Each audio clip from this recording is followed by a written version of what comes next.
Right, let's do 11 to 15. So the IASB conceptual framework lists two fundamental characteristics. One is faithful representation. The other one, by the way, is relevance. Right, it's relevance. And relevance really is to do with information that aids with decision making. And faithful representation is pretty much what it's saying. How is this information represented? How honest is this information? And typically, it's really a matter of all of the information is there with completeness.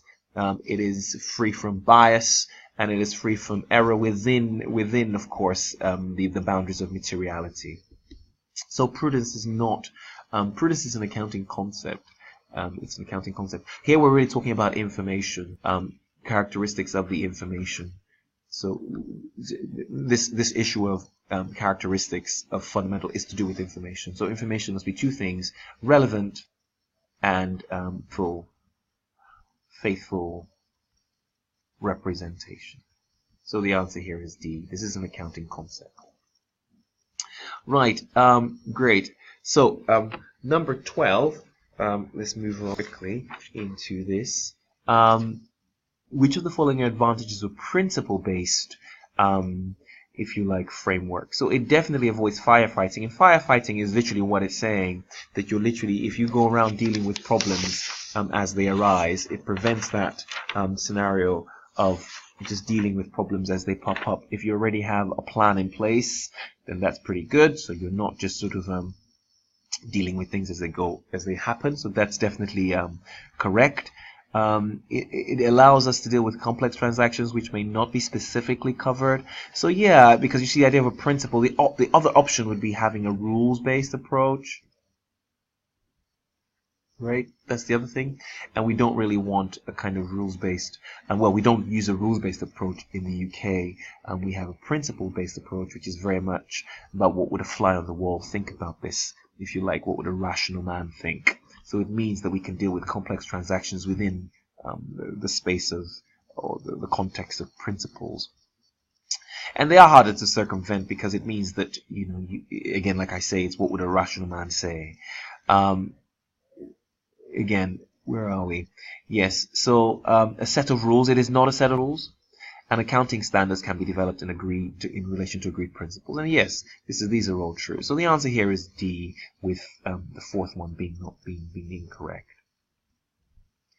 Great. So this one, I'm just going to do some nice double entries to sort of see. So it says that these people revalue their head office to 21 million, creating a revaluation surplus of 7. So initially it must have been 14.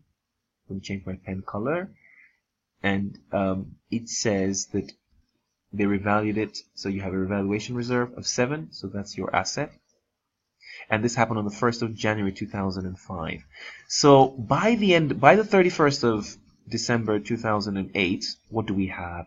We have, I'm just going to do it 1st of Jan X5 to 31st of December X5, X6, X7, X8. So we have 4 years, if you like, right now. So what are 4 years? If I was doing 4 years, I would depreciate this 21 million divided by, it tells us a remaining life of 35 years, which gives us 600,000 of depreciation each year. So this is what you have. Depreciation 600 4 times, right? Those are the 4 years. You have accumulated depreciation so far of 2.4 million.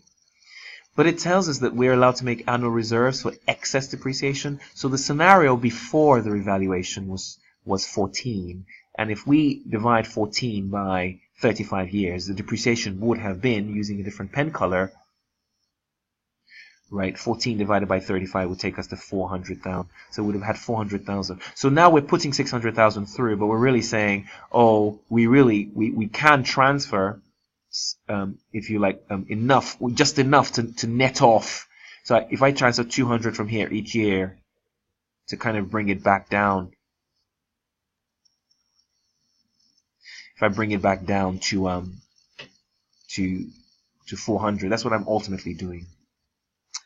Now, when you do this, you will see that your evaluation reserve would have fallen by this period to 7 minus 0.8, which is 6.2. So you have 6.2. So basically what you have now is you have this asset that has 21 million here, accumulated a depreciation 2.4, and this revaluation reserve of 6.2 million right now. And then it tells us that this thing is now has been revalued to 11 million. So we've had a fall, haven't we?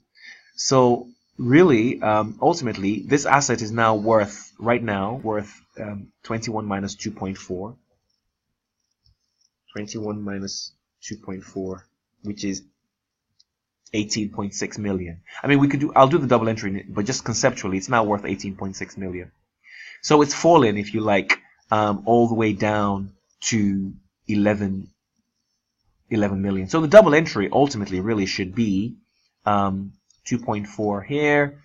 This is my income statement, of course, 2.4 here, and to knock out 10 off here, and then have 10 there. So technically you have 10 here. I mean, this is how you do the double entry here. So 10 minus 2.4, technically 10 minus 2.4 is 7.6. But at the same time, all this revaluation reserve goes as well, because you can't keep, that's gone, that's finished now.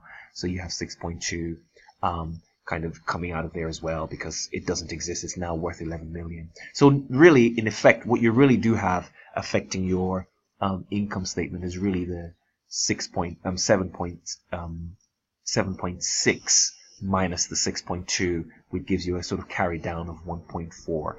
So just walking through that again, what you need to do is, because it says that the annual reserve transfer excess depreciation, we only just top up, we just bring it back to what depreciation would be like using revaluation reserve, and then get rid of the thing, and then of course transfer the revaluation reserve back to the income statement to net off the loss due to the fall in value of the asset.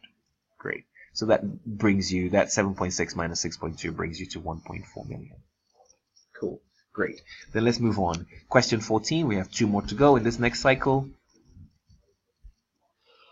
So, what are we here? What are we told here? So this is a good one as well. This is a good one for practice. It tells you that AB has acquired an 80% investment in XY. Brilliant.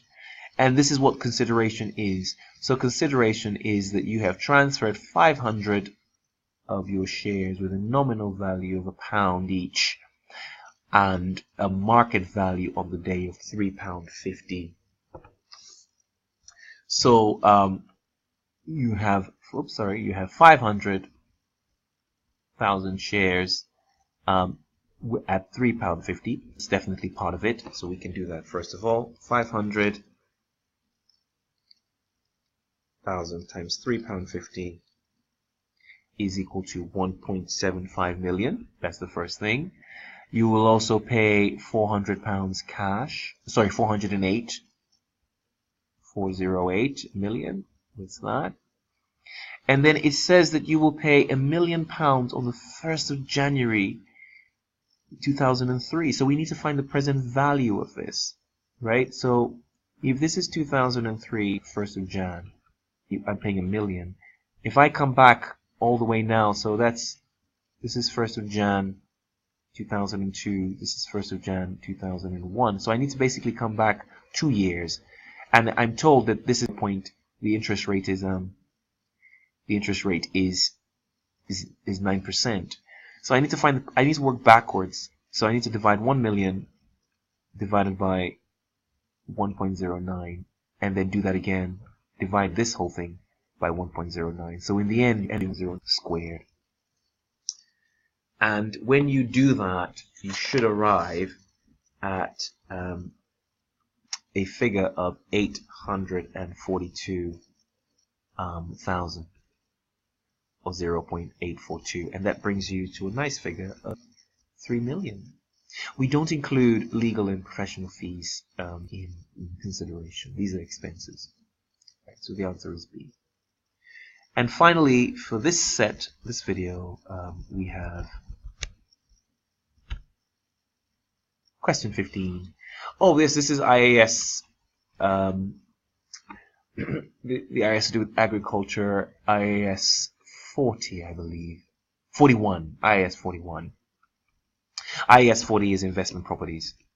So IAS 41. So what we have here is that with this is always, just to give you as a clue here, point of sale. We also deduct anything at the point of sale. It's one of those weird ones. But I mean, when I say weird ones, you have to deduct whatever the cost is at the point of sale. So what do we have? So it says that you had some cattle on the 1st of January. We're at 70,000. And at the 31st of December, so at the 31st of December, it says that the fair value of a 1-year-old herd is 75,000, and the fair value is 80,000 for 2-year-old. So, and this is what. So, what is the correct treatment for the cattle at the 31st of December according to IAS? Currently, your herd is 1 year old. So currently, it's sitting at 75,000. That's your fair value. So, so that's your fair value. And then it says your fair value here at the end of another year is 80,000. So ultimately, we want to record it at 80,000. So, well, that's your plan anyway. Your fair value is that. So the question here is, what's your gain? So it says you pay 5%. So 5%, 80,000, if you like, comes all the way to 4,000, doesn't it? So by the time you say 80,000 minus the 4,000, you have a revaluation of 76,000, if you like. So you were revaluing it to 76,000, and we take the gain currently, if you like, we take the gain straight to the statement of profit and loss of 6,000. That's what's happened, right? Because right now you're at this date. This is where you are right now. It's worth 70,000. It's recorded at 70,000. So we can go all the way, if you like, because you've had it for a year. Okay, great stuff. So that's kind of the answer. There is B for that. So you need to take off the 5% off the 80,000, which knocks off 4,000 off the 80,000. So we can revalue it to 76,000. Cool, great. So great, we'll finish there, and then we'll carry on to the next video for the next 5 questions.